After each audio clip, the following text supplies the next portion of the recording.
عزیزان ملت، میں زیادہ دیر آپ کے درمیان میں نہیں ٹھہروں گا، کیونکہ بہار سے حضرت مولانا مرحوم اشتیاق عالم صاحب کے فرزند میں تشریف لا چکے ہیں اور ان کے بصیرت و فروز کتاب کو آپ کو سننا ہے، اور حضرت کے والد بزرگوار کئیوں مرتبہ دارالسلام میں جلسہ رحمت اللہ عالمین سے خطاب کیے، اور مجھے ان کی تقاریر کے جملے آج بھی یاد ہیں۔ میرے اللہ سے دعا ہے کہ اللہ سبحانہ و تعالی مرحوم اشتیاق عالم صاحب کی خبر کو نور سے بھر دے اور ان کو جنت میں اعلیٰ مقام عطا فرمائے۔ عزیزان ملت اسلامیہ، رسول اللہ صلی اللہ علیہ وسلم کا ادب، احترام، یہی ہمارا ایمان ہے۔ اور امام قاضی ایاز اپنی کتاب شفا شریف میں لکھتے ہیں کہ اگر کوئی اپنی زبان کی لغزش کی وجہ سے بھی رسول اللہ صلی اللہ علیہ وسلم کی شان میں بے ادبی کے الفاظ نکل جاتے ہیں تو اس کی سزا کمائی۔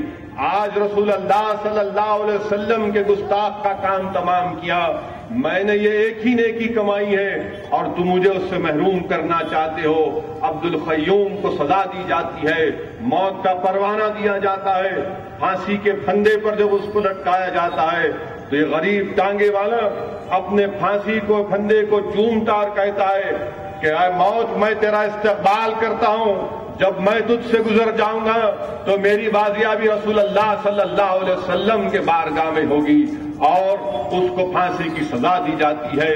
جس ٹانگے والے کو دنیا نہیں جانتی تھی، راتوں رات ساری دنیا اس کو جانتی ہے، ہزاروں لاکھوں کے لوگ اس کے جنازے میں شامل ہوتی ہے۔ ہماری قوم کی غیور ماں اور بہنیں اپنے آنسوؤں کے نذرانے اس کے جنازے میں اس کے نشاور کرتے ہیں، اور اگر اس جنازے کو میں اہل دل ہوتے، یقیناً ہوں گے اہل دل اور نظر، تو یقیناً انہوں نے دیکھا بھی ہوگا کہ اس میں فرشتے بھی ہوں گے۔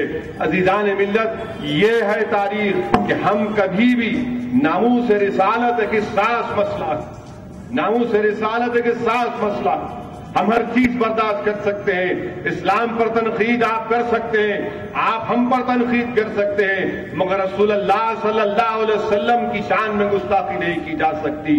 تنقید ہم پر کرو آپ، مگر رسول اللہ صلی اللہ علیہ وسلم پر شان میں گستاخی نہیں کی جا سکتی۔ ان جلسوں کو منعقد کرنے کا مقصد یہ بھی ہے کہ ہم تحفظ ختم نبوت کا بھی حفاظت کریں اور ایسے لوگوں کا تعاقب کریں جو منکرین ختم نبوت ہیں، ان لوگوں کے بڑھتے ہوئے اثر کو کچلیں، ان کا تعاقب کریں، چاہے وہ ہمارے شہر میں ہوں یا پھر ہمارے ریاست کے کسی گاؤں میں ہوں۔ یہ لوگ دیمک کی طرح قوم اور ملت کو کمزور کر رہے ہیں۔ یقیناً عزیزان ملت، لوگ کام کر رہے ہیں، اس تعلق سے اور بھی کام کرنے کی ضرورت ہے۔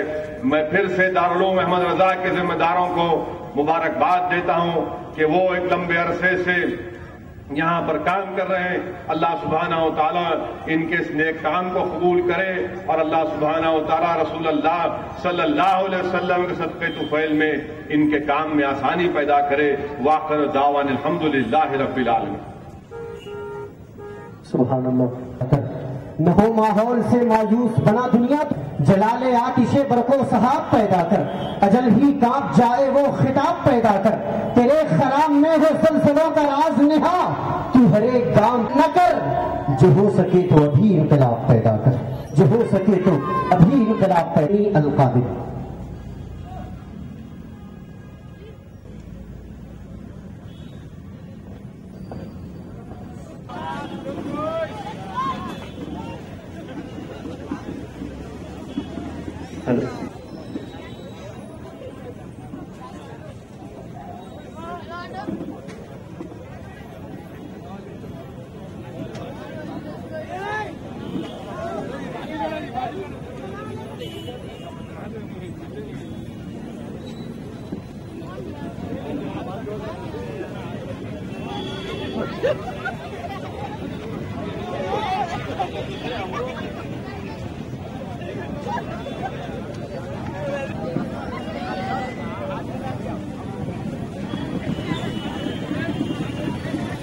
میں تمامی حضرات سے ادب گزارش کرتا ہوں کہ وہ اپنی جگہوں پر تشریف رکھیں.